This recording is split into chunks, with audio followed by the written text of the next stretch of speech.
Très heureuse de vous retrouver, mesdames et messieurs, pour l'International. L'International, cette émission qui vous permet de faire une toute petite comparaison. La phrase clé de cette émission, la RDC ne vit pas en vase clos. Et ce soir, ce vendredi, nous allons parler un peu de la période des élections en Afrique, surtout en Afrique subsaharienne, du rôle de la communauté internationale pendant cette période, pendant ces périodes. Alors pour cela, je reçois une intelligence de mon pays. Je le dis et je l'affirme, avec Israël Moutala qui conduit de main maître son site, en tout cas le média en ligne le plus lu avec actualité.cd. 7sur7.cd, avec Israël Moutala, nous allons parler un peu de cette question qui fait aussi l'actualité aujourd'hui. Très heureuse de vous recevoir, Israël Moutala. C'est un honneur aussi d'être reçu par vous, par votre chaîne. Et donc je profite pour saluer vos téléspectateurs et leur présenter mes vœux le plus cher à l'occasion de cette nouvelle année. Merci. Donc, nous commençons Togo, la communauté internationale. Israël Moutala, vous le savez, le président élu provisoirement a déjà été proclamé cette semaine, c'est Félix Tshisekedi. Mais la communauté internationale, nous avons suivi ses réactions. Pour vous, la communauté internationale pèse-t-elle dans ce processus électoral ou a son mot à dire dans ce processus électoral, Israël Moutala? D'abord le principe, la question des élections relève de ce qu'on appelle la souveraineté nationale. Donc c'est une prérogative qui est reconnue aux États, pas aux structures supranationales, pas à la communauté internationale, pas aux organisations internationales, mais à l'État. Il appartient à l'État justement de conduire le processus élection. Donc c'est une question de compétences internes nationales aux États. Ça, c'est le principe. Mais l'autre principe aussi, c'est que, comme tu l'as si bien dit, les États ne vivent pas en vase clos. Donc, un autre élément de la reconnaissance internationale d'un État, un autre élément de la reconnaissance d'un État, c'est ça par rapport à la communauté internationale. Donc, la reconnaissance d'un État, ça veut dire des institutions d'un État, n'est-ce pas, font partie des éléments constitutifs d'un État. C'est-à-dire quand vous avez un gouvernement, vous avez une population, vous avez un espace territorial bien défini. L'autre quatrième élément qui définit un État, c'est la reconnaissance des institutions qui l'animent au sein de la communauté internationale. Donc on ne peut pas se dire que la voix de la communauté internationale compte pour du beurre. Mais vous avez vu, les réactions sont assez mitigées. Nous avons vu la réaction de l'Union européenne, la communauté des États-Unis, de la SADC, de l'Union africaine. Est-ce qu'aujourd'hui, Félix Tshisekedi est-il déjà reconnu officiellement comme le prochain président élu de la République démocratique du Congo? Formellement, Félix Tshisekedi n'a pas encore été reconnu par la communauté internationale comme le président élu de la République démocratique du Congo. Donc pour l'instant, la communauté internationale, elle est prudente. Pourquoi? Parce qu'il y a une contestation. C'est vrai que le pouvoir a basculé. Il est maintenant dans les mains d'un des opposants. Mais il y a un autre opposant, Martin Fayoulou, qui conteste la véracité de ce verdict des urnes. Et donc, partant, la communauté internationale ne peut pas, pour le moment, dire qu'elle soutient ou qu'elle félicite un camp. Elle est pour le moment prudente, le temps que le temps de la contestation électorale puisse prendre fin, ou le temps que toutes les voies illégales soient épuisées pour se prononcer formellement par rapport aux éléments d'appréciation qu'elle aurait. Mais nous avons suivi la réaction presque sèche de Yves Le Drian, le ministre français des Affaires étrangères, par rapport à l'élection de Félix Tshisekedi. Pour lui, les résultats ne concordent pas, ce n'est pas la vérité des urnes. Et nous avons suivi aussi la réaction de notre gouvernement par le ministre Lambert Mende et puis par le porte-parole de l'UDPS, Paul Tshilombo. Pour vous, est-ce que Yves Le Drian a-t-il le droit de dire ces mots-là? C'était quand même assez direct, assez sec, moi je trouve. Bon, d'abord, je souligne que les propos de Yves Le Drian n'étaient pas si secs que ça. Ils étaient plus ou moins mitigés, adoucis, parce que le terme qu'il a employé en tant que diplomate, c'est le verbe « sembler ». Il a dit qu'il me semble que les résultats ne sont pas conformes. Et donc, il s'est appuyé justement sur le rapport de la CENCO, le rapport d'observation électorale de la SENCO. Ce rapport, la SENCO l'a fait fuiter dans certaines chancelleries. Et donc, c'est sur base de cela que Yves Le Drian a dit que les résultats proclamés par la CENI n'étaient pas conformes, ne lui semblent pas conformes à la vérité des urnes. Voilà à peu près ce qu'il a dit. Est-ce que la SENCO a... Mais je m'en rebondir. Est-ce que avait-il le droit ou n'avait-il pas le droit? C'est ça le problème, parce que là, vous avez dit que c'est une affaire nationale. Est-ce que... C'est ce que je dis. À un moment, peut-il le dire? Ça veut dire que nous devons, nous en tant qu'État, arriver à un processus électoral consensuel où tous les acteurs politiques qui participent à une compétition électorale comme les élections présidentielles acceptent les résultats des urnes. Et donc, nous devons créer un consensus autour de la qualité, autour de la crédibilité, autour de la transparence de notre processus électoral. Et donc, si nous faisons, justement, nous trouvons ce consensus national autour du processus électoral, nous allons mettre fin aux ingérences étrangères. Parce que, qui de nous ici, par exemple... Israël Moutala, nous avons organisé seuls nos élections sans l'appui de la communauté internationale. C'est vrai, mais qui de nous ici, c'est vrai, c'est un pas dans la direction, justement, de s'émanciper, justement, des ingérences étrangères. Mais on l'a fait. Mais cela n'a pas empêché la France ou le ministre des Affaires étrangères de la France de donner son avis. Pourquoi? Parce que nous avons encore un processus électoral qui n'est pas accepté par tous. Du moins, les résultats issus de ce processus ne sont pas acceptés par tous les acteurs qui ont compéti. Quel est le jour où un Congolais, le ministre des Affaires étrangères congolaise, dira, par exemple, que Macron n'a pas été bien élu? Qui nous empêche de le dire? C'est la question que moi je me pose souvent. Trump n'a pas été bien élu. Est-ce qu'on nous empêche, nous, Congolais, de le dire? Non, ça veut dire qu'on ne nous empêche pas. Ça veut dire que si on le dit, par exemple, nous, ben, on n'a aucun moyen de pression sur la France. Ça veut dire on va le dire pour rigoler. Voilà, on va donner une opinion comme ça. Mais ça veut dire que dans les concerts des nations, ce sont les rapports des forces. Ça veut dire qu'à un moment donné, il faut que nous amenions notre État à une maturité telle que sa voix dans les concerts des nations compte. Donc aujourd'hui, personne ne prendrait au sérieux une déclaration, par exemple, du gouvernement congolais. Par rapport à l'élection aux États-Unis ou en France par rapport, par exemple, aux Gilets jaunes. Voilà. Ben c'est vrai, voilà. on dit mot par rapport à cela. Par rapport à ça. Donc, voilà, on ne sera pas crédible. Voilà, on ne sera pas crédible. Donc, ça veut dire que, par rapport à ça, ça veut dire que nous devons travailler à la puissance de notre État pour que sa voix porte dans les concerts des nations. Donc, aujourd'hui, nous sommes encore un État fragile, un État faible, un État de seconde zone, un État pauvre. Mais voilà, mais bon, par rapport à ça, donc voilà. Est-ce que nous pouvons justement, en tant qu'État, accepter les ingérences? Oui, ça veut dire que parfois on se coupe des ingérences, on ne peut pas. Parfois, on se coupe des ingérences pour des raisons politiciennes. Et donc, à un moment, il faut trouver un équilibre pour trouver sa voie. Parce que si la même France avait, par exemple, dit que les élections de Félix Tshisekedi étaient conformes à la vérité des urnes, là, le gouvernement allait dire, par exemple, que c'est une position... c'est une bonne position. Là. Elle allait saluer la position constructive de la France. Donc vous voyez que c'est une posture qui change selon le contenu de déclaration des diplomates. Si ça arrange le pouvoir en place, on va la saluer. Si ça n'arrange pas, le pouvoir en place, on va condamner. Aujourd'hui, Israël Moutala, la SENCO est considérée comme le bras séculier de l'impérialisme. Aujourd'hui, nous suivons les réactions des uns et des autres. On fustige aujourd'hui la SENCO et pourtant la SENCO a été, en tout cas, parmi les institutions qui ont lutté pour qu'on puisse obtenir cette alternance. Mais aujourd'hui, par rapport à cette position, parce que la SENCO a dit, peut-être en ne citant pas ouvertement le nom du vainqueur, selon elle, que ces élections, en tout cas, ne sont pas, ou les résultats ne sont pas conformes à la vérité des urnes. Aujourd'hui, la SENCO fait objet de tirs à boulets rouges de partout. Est-ce qu'aujourd'hui, la SENCO a-t-elle raison de taire le nom, selon lui, du véritable vainqueur de ces élections, Israël Moutala? Donc, voilà, pour moi, on ne peut pas vouloir une chose et son contraire. D'abord, il faut rendre hommage à la SENCO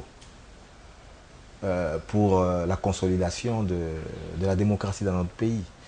la conférence épiscopale nationale du Congo a mené une lutte farouche, justement, pour que les acquis démocratiques soient préservés. Donc, elle s'est engagée depuis 2015 dans le respect de la Constitution. Elle s'est engagée aussi, justement, à promouvoir une alternance pacifique. Elle a payé un prix très cher. Ça veut dire que ces églises ont été profanées, ces fidèles ont été gazés, ces ouailles ont été, pour certaines, tuées. Donc, la SENCO, aujourd'hui, est un acteur clé de la vie politique nationale. Ce sont des évêques congolais, ils ont le droit d'opiner. Et donc aujourd'hui... N'est-elle pas pyromane aussi aujourd'hui? Parce qu'il y a une certaine opinion aujourd'hui qui disent que la SENCO est en train de mettre l'huile sur le feu en faisant de telles déclarations. Ce n'est pas son rôle. C'est à la CENI de proclamer le vainqueur, en fait. Elle a fait une mission d'observation. Elle a accrédité des observateurs dans certains bureaux, dans certains centres de vote. Donc elle avait mandat de dire, voilà notre rapport, voilà ce qu'on a observé. C'est légitime qu'elle le dise. Mais je pense qu'aujourd'hui, elle est dans la retenue. Parce qu'elle n'a pas daigné, justement, donner le nom de la personne que, qui, selon ses observations, a gagné l'élection présidentielle.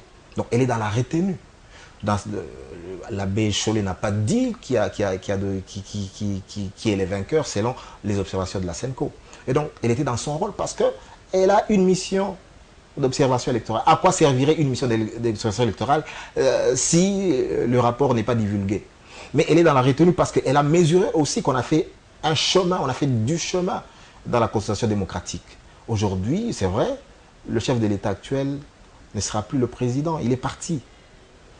Aujourd'hui, il est tout aussi vrai aussi que ce n'est pas son camp qui a gagné. Donc il y a quand même des avancées. Il y a une alternance. Celui qui arrive ou qui sera peut-être confirmé, c'est aussi un opposant. Alors, j'aimerais terminer là-dessus pour dire par exemple que la même SENCO, lorsqu'en 2011, elle avait dit que la vérité des urnes n'était pas conforme ni à la vérité ni à la justice, elle était acclamée par l'opposition. Aujourd'hui, l'opposition n'est plus opposition. Aujourd'hui, c'est... Voilà. Alors aujourd'hui, voilà, il faut absolument que nous restons constants. On peut ne pas être d'accord avec les conclusions de la mission d'observation de la SENCO, mais sans la vilipender. Et donc moi je pense qu'aujourd'hui les évêques ont mesuré qu'on a fait du chemin sur la consolidation de la démocratie et ils sont dans la retenue. Et donc j'ai trouvé un Chollet dans la retenue. Et donc j'ai trouvé aussi scandaleux aujourd'hui que évêque Mukuna, par exemple, pour ne pas le citer, puisse donner une leçon de morale à Chollet, à la SENCO. C'est immoral de sa part. Donc je pense que lui... Mais les chefs d'État les a reçus. Peut-être ils veulent calmer le jeu. On a suivi les images. Il a reçu les chefs des confessions religieuses, la SENCO aussi. Mais bon, peut-être... Moi, je pense qu'aujourd'hui, la valeur suprême, c'est la paix. Donc la paix, il faut payer le prix de la paix, il faut payer le prix de la quiétude sociale. Et je pense que là, c'est l'alternance à tout prix, la paix à tout prix. Mais vous avez parlé de l'alternance, on est tous contents. Mais nous avons entendu, nous sommes des journalistes, les réseaux sociaux existent, les médias étrangers existent, qu'il y a eu un deal pour qu'il y ait cette alternance à tout prix, que le président Kabila a subi beaucoup de pression et qu'il a à la fin pris l'opposant le moins radical aujourd'hui. Parce qu'aujourd'hui, Fayoulou est à l'image d'Étienne Tshisekedi, l'opposant le plus radical, le plus radicalisé, je peux me le permettre. Aujourd'hui, Fachi est le rassembleur, le consensuel. Aujourd'hui, et le président Kabila a fait ce deal, selon une certaine opinion, selon certaines sources, avec Félix Tshisekedi. Est-ce vrai, est-ce faux? On a suivi Moubaki aujourd'hui sur la plus grande des radios congolaises, Top Congo. Bonne année à vous, Christian Lusakoni. Nous avons suivi le monsieur, le nom m'échappe d'ailleurs avec le direct. Il a dit qu'il n'a pas de conseil à dire à Félix Tshisekedi. Pour lui, c'est une victoire volée au peuple. Pour lui, c'est une nomination presque, voilà, et qu'il il ne travaillera jamais avec Félix Tshisekedi. Vous êtes un analyste fin fouineur, Y a-t-il réellement ce deal-là qui entache un peu cette victoire, si c'est vrai ou c'est faux? Bon, d'abord, je suis d'accord avec le fait que la paix, c'est quelque chose de primordial. Écoutez, nous ne sommes pas en France, ça veut dire que moi, là, je parle en tant qu'analyste. Notre démocratie n'a pas cette maturité qu'a la démocratie française. Ça veut dire qu'il y a un président qui sort et un nouveau président qui entre et toutes les institutions s'alignent derrière le nouveau président. Non, c'est pas ça, c'est pas le cas. Le chef de l'État est puissant, il détient encore tous les leviers de pouvoir. Ce n'est pas une élection qui va changer ça en une semaine, non. Ça veut dire que Joseph Kabila, après la passation de pouvoir, aura toujours la capacité de nuisance. Il aura, s'il veut, voilà, on ne peut pas dessiner l'avenir de ce pays avec, sans Joseph Kabila. C'est du réalisme politique. Ça veut dire que tout l'appareil sécuritaire est entre ses mains. Et donc, il avait besoin de certains gages, on lui a donné ces gages-là. Mais on ne peut pas dire aussi que, on ne peut pas être aussi péremptoire en affirmant que il y a eu un deal et tout ça. Voilà. Parce que, écoutez... C'est pas deal. Y a-t-il eu entrevue? Y a-t-il eu rencontre? Quand je dis deal, ça veut dire que c'est comme s'il n'y a pas eu une campagne. C'est comme si Félix Tshisekedi n'a pas battu campagne. C'est comme si l'UDPS n'a pas pignon sur rue. C'est comme si... voilà. Non, tout ça. Pourquoi le deal n'a pas été fait avec Maluta? Pourquoi le deal n'a pas été fait, Sidi Lilia n'a pas été fait avec... Nous sommes des analystes. Nous confrontons les sources. Il y en a qui disent que le deal aurait pu se faire avec Martin Fayulu, mais Martin Fayulu est ultra radical. Pour lui, on doit... Les gens qui ont commis des crimes économiques, des crimes de sang et tout ça, doivent être poursuivis. Alors, ceux qui devaient faire ce deal ont eu peur. Ils ont dit non, on n'a pas besoin de ça, pas de... la chasse aux sorcières après les élections. C'est pour cela qu'on a mis Fayulu de côté, malgré cette victoire, entre guillemets. Est-ce vrai, est-ce faux? On ne comprend pas très bien. Absolument. Gagner les élections est une chose. Le transfert du pouvoir est une autre chose. Écoutez, le problème, il était de voir, est-ce qu'on donne des gages à l'actuel pouvoir? Est-ce signe de faiblesse, selon vous, ou de maturité politique? C'est un signe de réalisme politique. Réalisme politique. Réalisme politique. Il y a un rapport de force sur le terrain. Il y a Kabila a des partisans. Et parmi ces partisans, il y a des partisans extrémistes pour la ligne dure. Qui planchait sur l'option du fait qu'il devait à tout prix conserver le pouvoir, soit directement, soit indirectement, via son dauphin. Et donc, il fallait trouver l'équilibre, d'abord dans son camp. Il fallait dégager tout ça. Donc, encore une fois, ne soyons pas idéalistes. C'était ça la grande question. La question de, si on ouvre la boîte à Pandore, que chacun réponde de ses crimes politiques, économiques, et même, voilà, les crimes de sang. On remonte jusqu'à quelle période? Quelle famille politique va échapper à cette justice? Donc je pense qu'à un moment, quand on est président de la République, on pèse le pour et le contre en prenant une décision. On se pose la question, est-ce que cette décision va renforcer ou pas la cohésion nationale? Cette décision va-t-elle dans l'intérêt général? Mais la justice élève une nation, Israël Moutal. Est-ce que la prochaine majorité ou le prochain président de la République fera-t-il la politique de la tabula rasa? Donc on oublie tout, on répare effectivement à zéro. Mais c'est ce que je dis. À un moment, il faut passer l'éponge. Ça veut dire que, voilà pourquoi est-ce que même Dieu dit parfois, il y a la notion de l'amnistie. L'amnistie, ça veut dire qu'on efface. Mais là, on reconnaît quand même ses torts aussi avec l'amnistie. On efface. Écoutez, dites-moi, aujourd'hui, nous avons une relative paix depuis 2002. Il y a eu des millions de morts à l'Est. A-t-on jugé les coupables? Leur a-t-on rendu justice? On doit continuer avec ce système? Non, je dis, voilà, je dis, à un moment, c'est un rapport de force. On vous dit, vous vous êtes entretués, mettez-vous autour d'une table, discutez, oubliez le passé. C'est comme ça que ça se passe. Écoutez, les États-Unis, les États-Unis d'Amérique, c'est une terre qui appartenait aux Amérindiens. Les Blancs, les Occidentaux, dans leur conquête, sont allés là-bas. Ils ont massacré les populations indigènes. Parqués dans des réserves d'ailleurs, jusqu'à aujourd'hui. Et voilà. Et dites-moi, a-t-on déjà rendu justice à tous les massacres et tous les crimes qu'ils ont commis?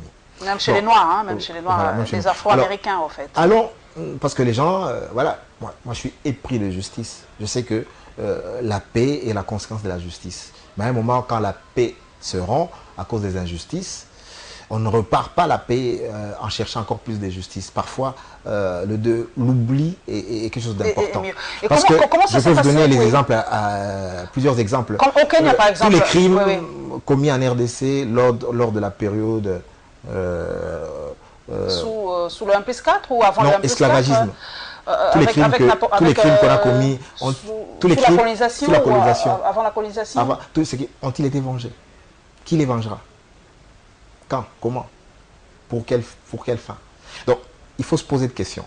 Donc vous êtes vraiment partisan de l'amnistie pour qu'on reprenne à zéro pour cette période, parce que notre démocratie est fragile, notre économie est fragile, nous devons mettre l'accent sur autre chose. Je connais ce pays. Je connais les crimes qui ont été commis, des crimes odieux.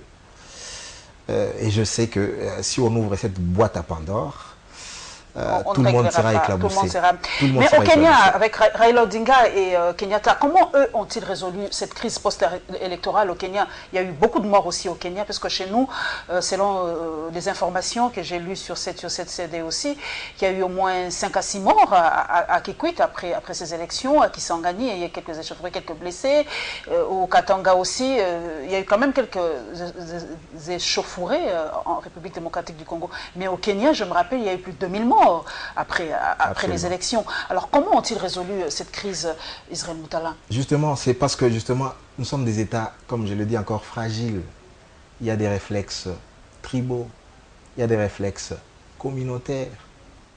Mais dites-moi, un président de la République, c'est une séquence maintenant de 5 ans. Voilà. C'était même pas, même en étant président, c'est pas qu'on va changer le sort de sa communauté, loin de là, même de la masse, non. Mobutu a fait 30 ans au pouvoir, 32 ans, plus de 30 ans au pouvoir, 32 ans au pouvoir.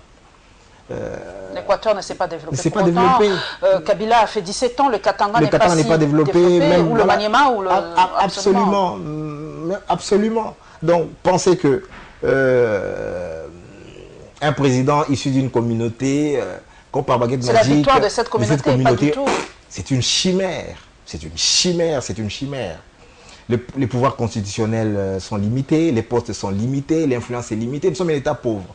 Donc, le vrai combat ici, c'est justement voir d'abord la qualité de l'impulsion qui sera donnée au sommet de l'État par le futur président, qui qu'il soit, et l'appropriation justement de ces idées. La démocratie africaine, vous l'avez dit, doit-elle être consensuel. Est-ce que le nouveau président qui sera officiellement déclaré par la Cour constitutionnelle doit-il travailler avec l'ex-FCC ou l'ex-majorité présidentielle, faire avec eux, s'allier avec la MOUCA, avec les autres, pour que le pays puisse démarrer? Parce que vous avez dit, nous ne sommes pas la France, nous ne sommes pas les États-Unis, tout ça. Donc, doit-on travailler ensemble pour que le pays décolle? Et on a progressé quand même. Ça veut dire que la Constitution a été violentée, bousculée, mais finalement, elle a été plus ou moins préservée. L'alternance, c'est ça ou c'est pas vraiment ça, mais au moins, on a un président sortant, au moins, ce n'est pas l'actuelle majorité qui est au pouvoir, c'est un opposant. Moi, je pense que les deux opposants, Fayoulou et Félix Tshisekedi, qui étaient très proches, je pense qu'ils peuvent faire la paix de braves et justement offrir à la RDC la paix et la réconciliation. Les problèmes de ce pays sont tels qu'ils ne peuvent être résolus par un seul camp ou par une seule famille politique. C'est impossible. Impossible. Parce que, comme je le dis, le chef de l'État donne une impulsion. Mais cette impulsion, il faut que chacun de nous s'approprie. Écoutez, quel est le poids politique, le poids fiscal d'un Congolais? C'est quoi mon poids fiscal? C'est quoi ton poids fiscal? Donc, si le président actuel se dit non, chers amis, pour bâtir ce pays, j'ai besoin de la contribution de chacun de vous. Soyons honnêtes dans la déclaration. Même ceux qui ont échoué, parce que les gens qui disent qu'on devait avoir la rupture, on devait avoir le changement et tout ça, mais ceux qui ont aujourd'hui, Israël Moutala, ce n'est pas caché, c'était vraiment un vote sanction aujourd'hui. Quand on regarde même les résultats de la Cour de la CENI par rapport à l'Assemblée provinciale, c'était vraiment un vote. Est-ce que le nouveau président doit-il reprendre les mêmes personnes, les mêmes têtes pour continuer ce travail? Ils ont échoué après 17 ans. Doit-il reprendre les mêmes personnes au nom du consensus, au nom de la paix? Non, il ne reprend pas les mêmes personnes. Ça veut dire qu'il reprendra, il y aura un rapport de force qui va se dessiner. C'est la nouvelle majorité qui va se dessiner et qui va... C'est en fonction de la nouvelle majorité qu'on saura qui est qui. Parce que le même peuple qu'on a consulté va désigner ses députés, va des provinciaux et nationaux. Et c'est à partir de la configuration de l'Assemblée nationale qu'on saura à qui attribuer telle responsabilité. Mais qu'à cela ne tienne, la démocratie, ce n'est pas une panacée. La démocratie est un système, c'est le système politique le moins mauvais, où on dit à la population, voilà, désignez vos dirigeants pour 5 ans. La population, en fonction de sa maturité, en fonction de son ignorance, en fonction de ses peurs, en fonction de ses espoirs, va désigner, vaille que vaille, ses députés. Et alors, ces députés là-bas, ce n'est pas parce qu'on vous a désigné que vous devenez compétent. Voilà, forcément. Pas forcément. La démocratie vous donne une stabilité, mais pour créer la richesse, il faut du génie, il faut du travail, il faut changer la mentalité d'un peuple, il faut de l'éducation, il faut de moyens. Il faut beaucoup d'ingrédients pour propulser un État, pour qu'il soit développé. Le Rwanda n'est pas un pays démocratique. C'est ce qui nous manque ici en République démocratique du Congo, cette notion de discipline, d'engagement, d'amour patriotique, tout ça. Il faut une vision claire, et après cette vision, il faut arrimer à cette vision des valeurs, et dont une valeur cardinale, c'est la discipline, et s'en tenir. Le président doit être aussi exemplaire. Ça veut dire que vous ne pouvez pas donner l'impression d'avoir des privilèges et demander des sacrifices aux Congolais pour contribuer aux charges publiques. Il faut un message fort du président. Il faut qu'il soit transparent dans la gestion des recettes publiques. Et voilà, les charges publiques. Il faut une révolution de la gouvernance. Il faut que l'État soit une véritable maison de verre où on sait voir que voilà, un franc qui entre dans la caisse de l'État, elle a servira à l'intérêt général. Donc il y a tout ça, il faut transformer, il faut que le paradigme de la gouvernance soit transformé. Mais pour ça, il faut de la cohésion. Il faut que les meilleurs Congolais reviennent au pays pour apporter leurs respectifs. Le Congolais de la diaspora, absolument. Il y a des gens qui disent aujourd'hui que ce serait un retour massif des Congolais de l'étranger. Mais il y en a qui disent aussi qu'ils ont une certaine peur parce que beaucoup sont partis avec le nom de l'UDPS sur la tête. Non, ils étaient maltraités parce qu'ils faisaient partie de l'UDPS. Il y en a, en tout cas, c'était la Libye, absolument. Voilà, qu'ils ont eu qui veulent obtenir leur papier là-bas. Aujourd'hui, l'UDPS est au pouvoir. Beaucoup ont peur que leur dossier ne soit plus. Disent, vous avez peur de quoi aujourd'hui? C'est l'UDPS, rentrez chez vous. Est-ce que cette peur est réelle par rapport à la diaspora? Il y a quelqu'un qui m'a soufflé ça à l'oreille, c'est l'international. Cette question de la diaspora congolaise. Bon, l'UDPS n'est pas encore au pouvoir. Bon, déjà, acquis déjà 90%. Ouais, elle n'est pas encore au pouvoir. Mais je pense que, absolument, ça veut dire que, écoutez, on ne peut pas nier le fait que l'UDPS est près des 40 ans de lutte. Et voilà, l'UDPS a laissé beaucoup de plumes. Elle a perdu beaucoup de combattants, beaucoup de militants ont été persécutés. Et donc, en Occident, on était très sensible à accorder l'exil justement à cette catégorie des Congolais qui s'est réclamée des idées proches des idées politiques de l'UDPS. Voilà. Mais aujourd'hui, ça veut dire que si l'UDPS accède au pouvoir, la donne va changer. Donc, voilà, mais ça sera maintenant, s'il y a une intolérance politique, ça sera maintenant peut-être les gens qui vont se réclamer de la Mouka. De Pepperberg, qui voilà. Iront en exil. Est-ce que c'est vrai que... Au-delà de tout... Il y en aura beaucoup qui iront en exil, selon vous, avec le changement de président de la République. Il y aura beaucoup qui vont partir. Moi, je pense que, écoutez, ce qu'a fait Kabila n'est pas parfait, mais positivons les choses qui soient parties. Positivons le fait que ce n'est pas son poulain, ce n'est pas son dauphin Emmanuel Ramazani Chadari qui a... il y a une certaine peur. Est-ce qu'il n'y a pas cette peur à ceux qui ont échoué aujourd'hui de s'en aller, de dire que non, on sera peut-être rattrapé par l'histoire, on va peut-être... Moi, mon problème, c'est, écoutez, il faut donner du contenu à la réconciliation nationale. Bon, Félix Tshisekedi parle de la réconciliation nationale, on se réconcilie autour des valeurs, on se réconcilie autour des valeurs, mais voilà, pour moi, Moïse Katumbi, sa place est au Congo. Jean-Pierre Bemba, sa place est au Congo. Voilà. Ne sont-ils pas des ennemis aujourd'hui? Est-ce que Moussa Nyamouissi, sa place est au Congo. Est-ce que Félix voudra-t-il le retour de Moïse Katumbi ou de Jean-Pierre Bemba ou des autres? Parce que Genève a été un fiasco. Il va habiter la fonction présidentielle, l'une des plus hautes fonctions présidentielles. Et son rôle, c'est de rassembler... Il doit faire preuve de dépassement, c'est de rassembler les uns et les autres. Et c'est donc cette force tampon qui va jouer à l'équilibre. Ça veut dire que de rassurer le président Kabila et son camp, et de rassurer sa propre famille politique, de rassurer ses ex-partenaires de la Mouka. Donc pour moi, je dis que les problèmes du Congo sont tellement complexes qu'aucune famille politique ne peut les résoudre à elle tout seule. Donc, il faudrait une synergie autour d'un programme, autour des mêmes valeurs, et qu'on s'en tienne là. Voilà, c'est ça la clé. Nous allons prendre le dernier clé, c'est le travail des journalistes pendant cette période. Hein, il nous reste encore quelques jours avant la prestation de serment du nouveau président.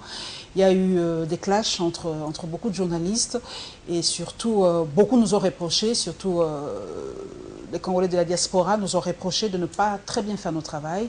Vous avez suivi ce reportage de TV5, Israël Moutala, qui avait fait vraiment les buzz, où on parlait de la MAV à l'époque. On nous a reproché, nous, journalistes congolais, de nous arrêter au superficiel, de ne pas aller au fond des choses, de ne pas prendre assez de risques pour aller filmer de reportages comme ça. On se limite à l'officiel, on se limite vraiment à l'à peu près, et nous n'entrons pas en profondeur des choses. Il faut que TV5 nous dévoile ça, il faut que RFI nous dévoile ça, il faut que France 24 nous dévoile ça. Qu'est-ce que nous faisons si ce n'est que soutenir tel ou tel candidat et, permettez l'expression, nous nous accrochons à nos coupages et c'est tout, quoi. Non, mais moi je pense que là on caricature la presse. Voilà, on caricature la presse. Encore une fois, notre presse est à l'image de notre pays. Nous avons un pays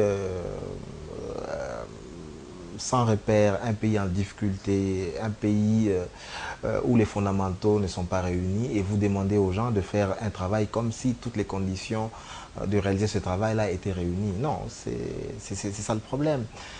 Voilà, dites-nous quel est le domaine dans lequel les Congolais excellent plus que les Occidentaux. Les médecins congolais sont-ils excellents que les médecins occidentaux? Le système médical congolais, bon, les médecins intrinsèquement oui, individuellement oui. Mais est-ce que le système médical... Avec l'Ebola, est-ce que le système médical congolais est-il plus performant que le système médical occidental? Non. Pourquoi? Est-ce que ce sont les individus? C'est le système, c'est l'environnement. C'est-à-dire nos propres médecins, ils n'ont pas de meilleures conditions de travail, ils n'ont pas du matériel, ils n'ont pas de... Dès qu'ils sont à l'extérieur, et voilà. Ils excellent. Alors c'est pareil. Avec Charles Mbouya de Canal+, c'est un Congolais qui excelle énormément. Alors dites-moi, est-ce que les avocats congolais sont aussi performants que le système judiciaire congolais est-il performant que le système... Voilà, je peux multiplier les exemples dans tous les secteurs et vous verrez que les Occidentaux nous surclassent. Mais parce qu'il y a des fondamentaux. Hein. Tant qu'on n'aura pas ces fondamentaux-là, ici, vous n'allez pas demander la qualité de travail que celle qu'ont les Occidentaux. Mais je rendrai quand même hommage à Top Congo. Je pense que Top Congo a fait un travail de qualité pour moi. Voilà, a fait un travail de qualité pendant cette campagne. Et voilà, certains médias en ligne ont fait un travail de qualité, et certains médias classiques aussi ont fait un travail de qualité. Notre problème, c'est que dans le journalisme, il y a plusieurs genres journalistiques. Donc voilà. On nous a beaucoup reproché dans cette campagne. Il y a des médias qui font... On nous a reproché d'être beaucoup de journalistes, d'être derrière tel ou tel candidat. Je prends mon exemple, moi on m'a taxé d'ailleurs d'être de la Mouka, vu mes origines. Ça jouait énormément aujourd'hui. Si vous êtes de telle ou telle province, on vous taxe d'être de soutenir tel ou tel candidat par rapport à ses origines, et c'était assez frustrant. Est-ce qu'aujourd'hui, le tribalisme a repris de l'ampleur en République démocratique du Congo aujourd'hui? Est-ce qu'on ne peut pas soutenir quelqu'un, vu son intelligence, mais aujourd'hui, si vous êtes de telle ou telle province, ou si, coïncidence aidant, vous êtes de la même province, eh bien c'est fini, on vous taxe de tribaliste. Ça a été assez dur pendant cette campagne. Bon, écoutez, c'était une période d'intolérance de part et d'autre. Et voilà, moi je regarde ma société et je la vois, ça veut dire que nous sommes encore une société où les réflexes tribaux... Mais comment faire pour se défaire de ces réflexes? C'est vrai que nous sommes une jeune démocratie, un jeune pays, 50 ans, à peine ou 60 ans d'indépendance. Comment casser ce tribalisme? L'éducation. Il faut former les gens. Il faut sensibiliser les gens. Il faut montrer les gens que voilà, l'appartenance à une tribu ne donne aucune valeur ajoutée. Quand tu vas chez un dentiste, tu aimerais avoir le meilleur dentiste, pas le dentiste de ta communauté. C'est pas parce qu'il est ta communauté qu'il va bien t'arracher la dent. Non, tu vas mourir pour rien. Tu cherches le meilleur dentiste. Tu es président d'une équipe de football, tu vas chercher le meilleur athlète. Tu ne vas pas chercher ton frère. Donc voilà, tu as une entreprise commerciale, tu cherches un bon directeur marketing. Voilà, tu cherches la compétence. Il faut que nous changions. Voilà. Est-ce que la politique des originaires, c'est vrai que nous y allons, est-ce que le nouveau président peut-il changer, on m'a dit de vous poser cette question, peut-il changer cette politique des originaires par rapport à la gestion des provinces? Est-ce que cela peut-il aussi casser ce tribalisme latent que nous avons? Non, le problème c'est que ce n'est pas la politique des originaires. Ça veut dire que qui a exacerbé ce tribalisme selon une certaine opinion. Non, le problème c'est que nous sommes dans un système démocratique qui veut qu'on puisse rapprocher les administrés de l'administration. Ça veut dire que si par exemple toi tu vis au Katanga, tu as la possibilité, même si tu n'es pas originaire de cette province là-bas, de demander le suffrage de Katangé. Si tu vis à l'Équateur et que tu as là-bas pignon sur rue, et tu peux être élu député provincial, être représenté cette province à l'Assemblée provinciale, ou même être... Voilà, rien n'est interdit. Et voilà, le problème c'est qu'il faut avoir des attaches réelles. Mais avant, comme c'était par nomination... Non, surtout des gouverneurs. Absolument, parce qu'on ne peut pas changer cette politique-là. Moi, pour moi, d'abord, ça veut dire qu'aujourd'hui, je ne suis pas d'accord avec notre architecture démocratique actuellement. Pour moi, je pense que les assemblées provinciales sont budgétivores. On est là pour un édit tous les 5 ans, ça n'a aucun sens. Le contrôle, il n'est pas fait, et voilà, il n'est pas de qualité. Pour vous, on doit laisser tomber les assemblées provinciales. Pour moi, absolument. Écoutez, si vous prenez l'argent qui a servi aux frais de fonctionnement des assemblées provinciales et même des gouvernements provinciaux, on pouvait construire beaucoup d'écoles. Voilà. On a alourdi la structure de l'État, mais qualitativement, on n'a pas progressé. Nous allons terminer. La prestation de serment, ce sera le 19. Est-ce que pour vous, y aura-t-il la présence de beaucoup de présidents, vu que c'est la première fois qu'il y aura vraiment passation de pouvoir entre un président sortant et un président entrant? Vous êtes sûr, vous avez ce pressentiment-là qu'il y aura beaucoup de présidents qui viendront pour cet événement, Israël Moutala, cette fois-ci? Pas beaucoup, mais il y en aura quand même, parce que il faudrait dire aussi que la position, elle est délicate. Le chef de l'État actuel, Joseph Kabila, était presque sous embargo international. Donc voilà, il n'est pas très connecté sur le plan international. Donc il s'est fait beaucoup d'ennemis, surtout en Occident. Et même sur le plan africain, il n'a pas beaucoup d'amis. On ne le comprend pas toujours. Et donc ça risque d'être compliqué. Mais Félix Tshisekedi, il a aussi quand même... Il n'a aucune sanction qui pèse sur lui. Hein. Lui, il a un réseau aussi de chefs de l'État qui le soutiennent. Il a aussi un carnet d'adresses. Et donc je pense que le Kenya avec Uhuru, je pense à Museveni, je pense à l'ami de son père Alpha Condé. Bon, je pense qu'il y a quelques chefs d'État absolument qui l'appuieront au cas où il est investi président de la République, ça je n'en doute pas. Quelle sera sa relation avec la communauté internationale? Puisque vous l'avez dit, Joseph Kabila a été presque banni, permettez l'expression, de la communauté internationale. Il ne sortait presque pas, même dans les conférences, en tout cas, il n'allait presque pas souvent. Est-ce que Tshisekedi, lui, a cette...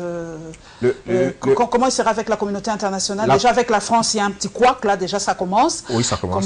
Comment ça sera avec la communauté internationale cette fois-ci? Je crois qu'au début, je pense que la communauté internationale, voilà, je crois que ça va s'arranger. Ça veut dire que le problème, la personne qui était vraiment dans la ligne de mire de la communauté internationale, c'était Joseph Kabila. Et Chadari, Emmanuel Chadari, c'était Joseph Kabila qui était vraiment dans la ligne de mire de Joseph Kabila. Et voilà. Mais Félix Tshisekedi n'est pas dans la ligne de mire de la communauté internationale.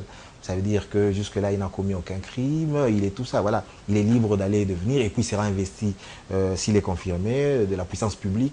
Donc voilà, il aura l'impérium, et donc la communauté internationale. Ce qui intéresse la communauté internationale plus que tout, c'est pas tant la démocratie et les principes démocratiques. C'est ses intérêts, en fait. Hein. C'est d'abord la stabilité de la RDC. Ils ont déjà dépensé plus de 20 milliards de dollars à stabiliser la RDC. Ils ne veulent plus se permettre une nouvelle guerre civile. Donc ce qui intéresse la communauté internationale, c'est la stabilité. Et donc si on peut obtenir cette stabilité, même en écorchant un peu la démocratie, quelques principes de la démocratie, la communauté internationale fermera les yeux. Et avec la France, le président Fachi va calmer le jeu avec la France d'ici là, parce que déjà avec cette position de ministre des Affaires étrangères, on nous dit que la France deviendra la nouvelle Belgique, nos relations seront en dents de scie. Est-ce que le président Fachi va essayer de calmer les jeux avant ou juste après sa prestation de serment avec la France? Parce que qu'on le veuille ou pas, la France... Je pense que, bon, c'est pas un idéologue, Félix, il est plutôt pragmatique et tout ça. Il n'est pas dans cette ligne dure du FCC, du complot de l'impérialiste, des impérialistes, tout ça. Je pense que sa position sera mitigée, ça sera, voilà, elle sera équilibrée. Ce sera pas, lui, c'est pas vraiment la continuité de la politique de son père, et ce sera pas la ligne dure. Ça sera pas non plus absolument. Il va essayer, comme c'est ça aussi sa personnalité. C'est une personnalité modérée. Donc ça veut dire qu'il va essayer d'arrondir les angles pour contenter tout le monde. Ça sera peut-être aussi ça sa faiblesse, parce qu'il n'y aura pas une véritable ligne directrice, mais il va essayer justement de faire une synthèse entre la radicalité de ses nouveaux partenaires et l'intransigeance de ses ex-alliés de la Mouka. Il va essayer de trouver une voie entre les deux pour aussi trouver sa propre voie dans cette configuration. Merci Israël, en tout cas d'être passé à cette émission. Il tient de m'admettre, je l'avais dit, son média en ligne, c'est sur 7.cd. En tout cas, c'est à travers ce média que nous avons des informations vraiment en temps réel. Merci pour ce travail abattu, mais avec la fermeture de net, nous n'en avons pas parlé. Mais bon, espérons qu'avec le nouveau président, on n'aura plus tellement ce genre d'incidents, mais la réelle politique, faisons foi, ben, on espère.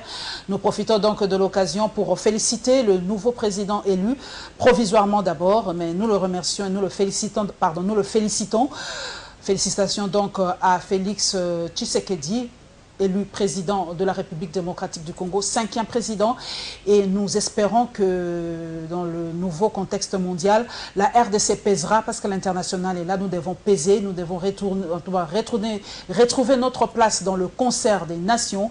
Nous sommes une force vraiment, nous sommes un scandale géologique, et moi je l'ai dit souvent, et je le redis toujours la main dans le cœur, un éléphant à terre reste toujours un éléphant. Nous nous relèverons un jour, et la RDC brillera encore de 1000 feux. Merci à vous, mesdames et messieurs, à tous mes followers. En tout cas, nous nous retrouverons bientôt dans les réseaux sociaux et prenez rendez-vous avec nous pour un prochain numéro. Au revoir.